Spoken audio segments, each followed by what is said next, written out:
Hello, chess fans. I'm making my triumphant return to YouTube with my chess. I am Max Murray, and I'm broadcasting to you from the banks of the mighty Mississippi River. I'm playing against a chess.com robot named Charles, ranked 1500 rating. It is the first of the advanced robots on chess.com. And I'm going to start off with 1d4, my patented opening. And you can see he is going to hit me here with f5, a bit of a surprise going for a Dutch. But I play the first 5 moves against everything, and that will be no exception against Antonio's Dutch.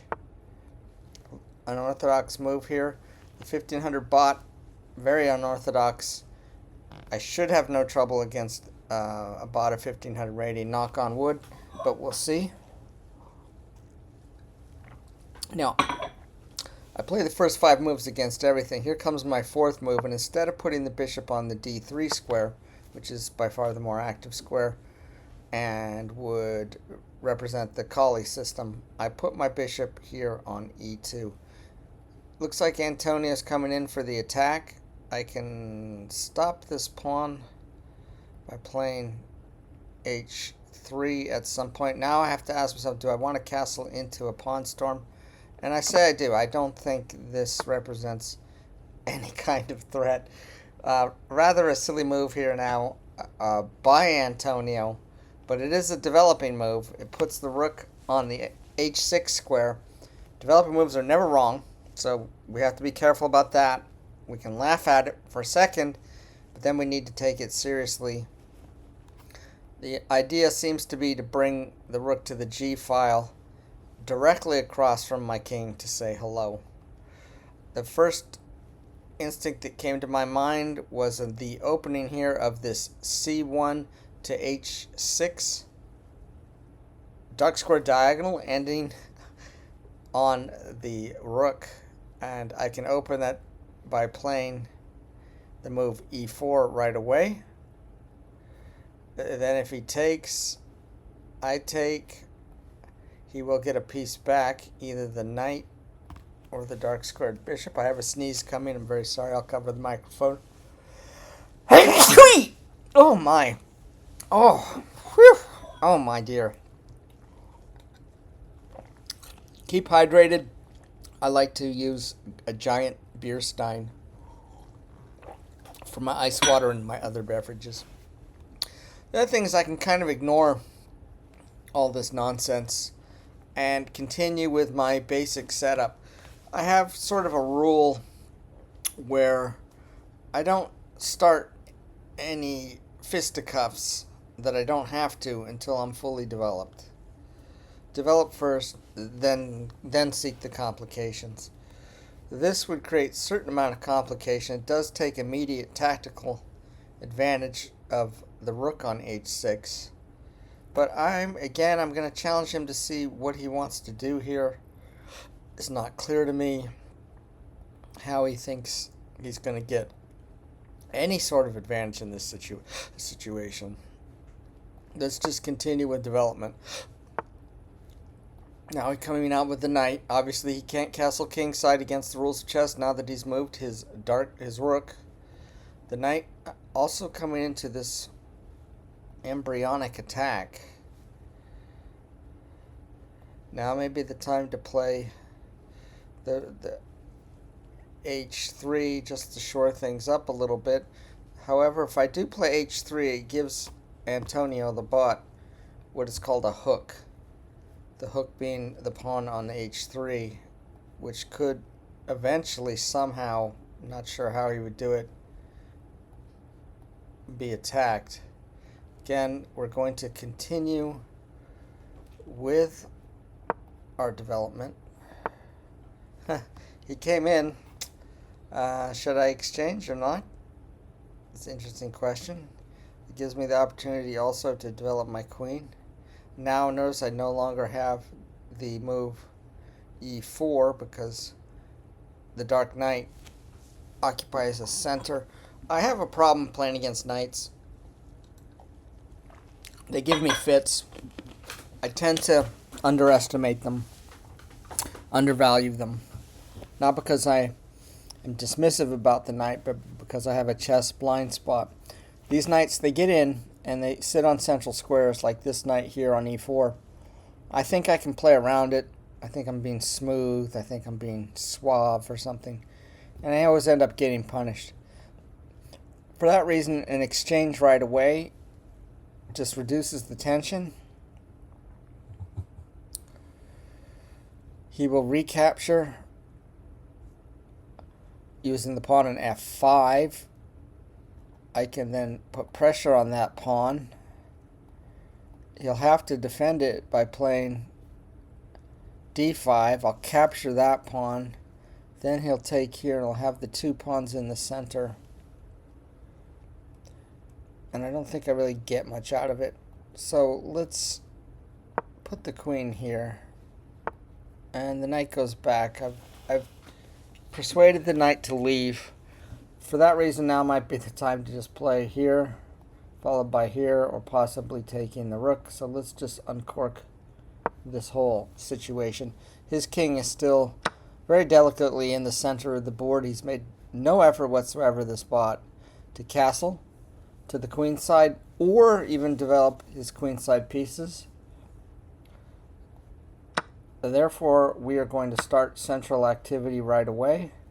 Well, I kind of played that a little quickly. I didn't consider that move as much as I should have. I kind of forgot why I was doing things, but now you can see the issue that he's going to have. He put the rook on f6, creating a geometric pattern with his queen and his rook sharing the same dark square diagonal. My bishop can come there, pinning the rook to the queen, winning the exchange. He can't take the knight, then his queen comes off. So let's just punish this whole ridiculous nonsense. Knight is coming out. Knight can take the pawn. I don't really see what the danger is immediately with these knights. You'll see, I often, when the knight is played, knights are very tricky pieces. I often look not just at the square the knight is on, obviously, but the square it can go to, and then it behooves one sometimes to look at the next hop after that. So we can win the exchange right away. I'm not in a rush. I could play knight here. That's not bad, which would threaten to take his knight off. Plus, if he tries to exchange, then the pawn is going to make his life miserable. There's also this check. So this, I'm going to say knight to e5. It's a bit fancy for my style. It's a bit fancy. But I'm going to play it. Now I have the check here. Then when he moves his king to either of those squares, I will be able to take the rook with tempo, or the knight with tempo, or consider some other possible infiltration. He has moved his queen out of the pin, attacking my b2 square, but that pawn is of very little consequence in this situation that he's in right now. If I play bishop takes pawn, he could block the check. I'll continue. He takes, I'll take. Now he's in bad trouble. He's in bad trouble. Let's Patzer sees check. Patzer makes check. The bot has just sent me a message saying, "Is that my king you're pointing at?" And yes, sir, that is your king that I'm pointing at. Kind of a nasty knight check now here. Then possibly coming here and looking for a mate. Some kind of weird mate. Something like that. There is, of course, what I was talking about earlier, simply taking the rook with a check in the tempo.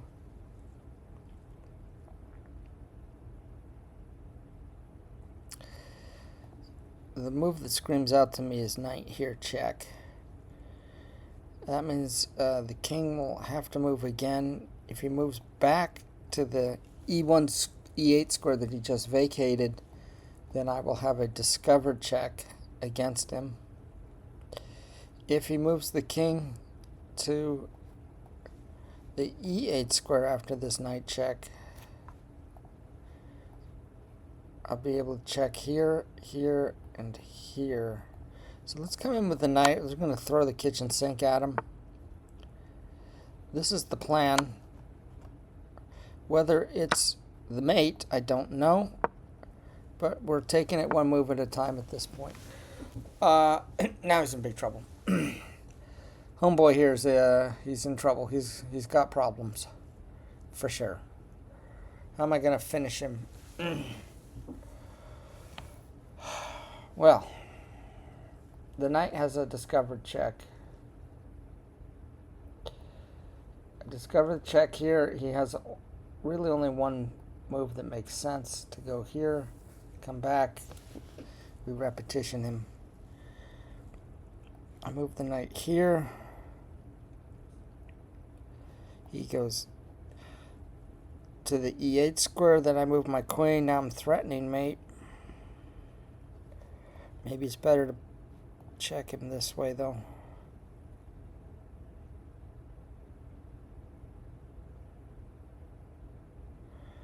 Not sure how he defends. Once I check his king into the d8 haven with my queen moving to f7, threatening mate on the e8 square. If I move my knight here and things don't work out, I can take his light squared bishop. It would be a shame to trade away my knight that has done such a great migration for a bishop that's not only not developed but hemmed in by its own pawns. Unfortunately, I don't have a good way to get at this queen with the knight, except this kind of deal. I'm up the equivalent of a piece, 3 points of material.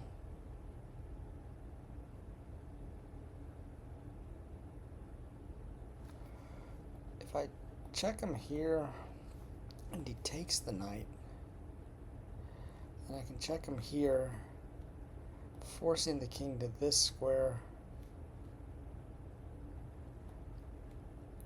Check him here, takes there, check him here, takes there. That's too much of a king chase. The instinctive move for me is knight to e5 check. He goes king d8, and then I play queen f7 with the terrible threat of mate on the e8 square. I've been babbling to you for some time now about doing that. How would he stop that? How does he stop that? He can't make a back door for himself. He can't get out of his own way. So let's just do it, and let's see what the solution is. Oh, he runs the other way, of course. Fine. We have ways to deal. Well, now we're into the king hunt. I don't see how he's going to survive all this because my rooks are going to come in. If I guard this pawn, then I'm threatening mate. He might have to drop his queen, or his knight could come here. His knight could come here. Queen. No. Okay.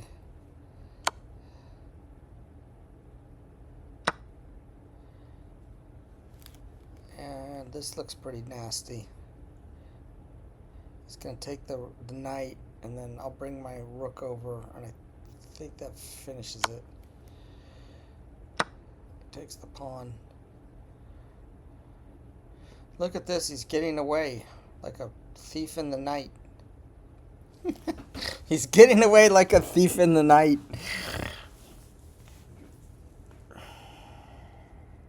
Oh, I've probably messed this up.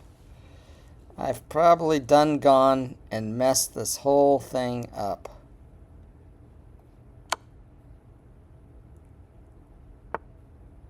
We're just gonna Patzer sees checks. Patzer's gonna make checks.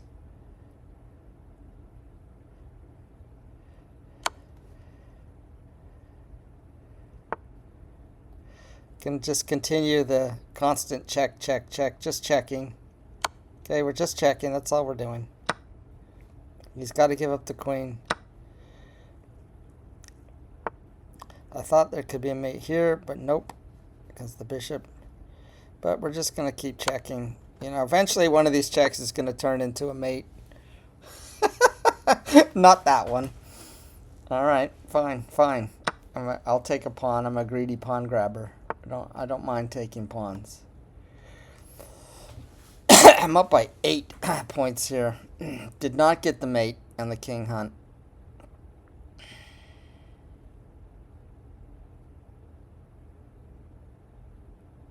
Want to keep these pawns mobile. It's going to be important to not let the king escape.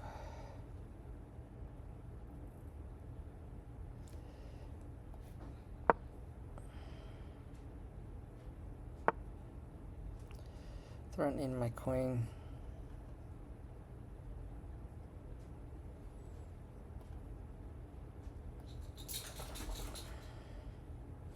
I must have blundered about 10 mates in here somehow.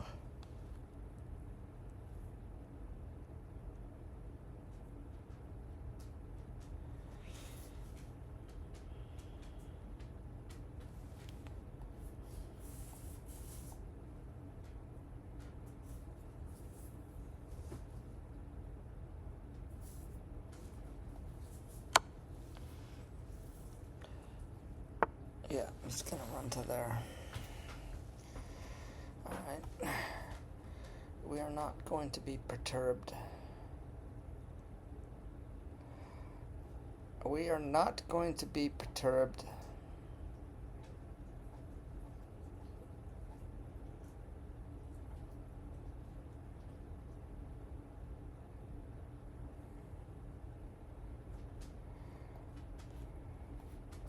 And another rook in. I thought he'd do that to protect.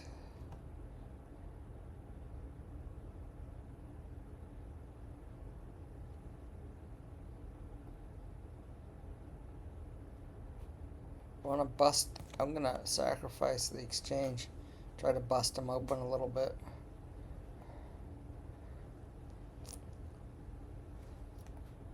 That might be a better way to do it.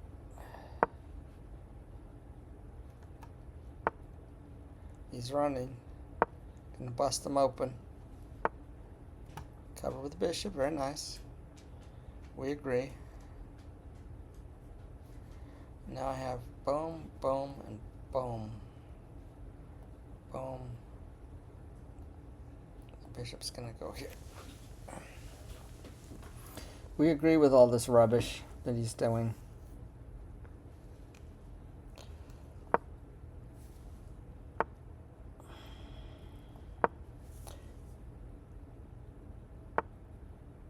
We agree with all this rubbish.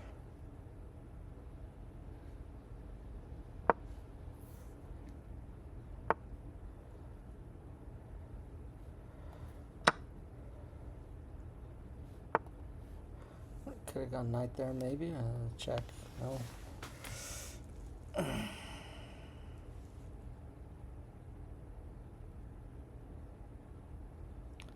Two bishops making it a little hard. Let's just prophylactically stop the knight. Line up the queen.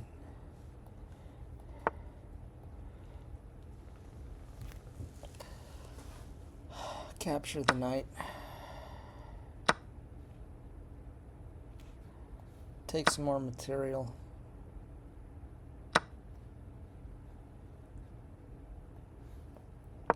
Penetrate.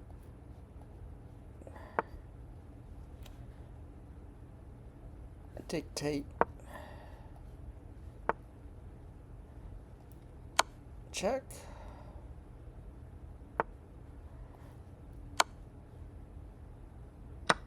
Oh, I forgot. I didn't see that. Silly me. Oh well, we're gonna have to win this the old-fashioned way. What a disastrous game this was. What an absolute friggin' disastrous game this was. Now what are you gonna do? What's your plan? Yeah, it doesn't work. Gotta be careful of the stalemate.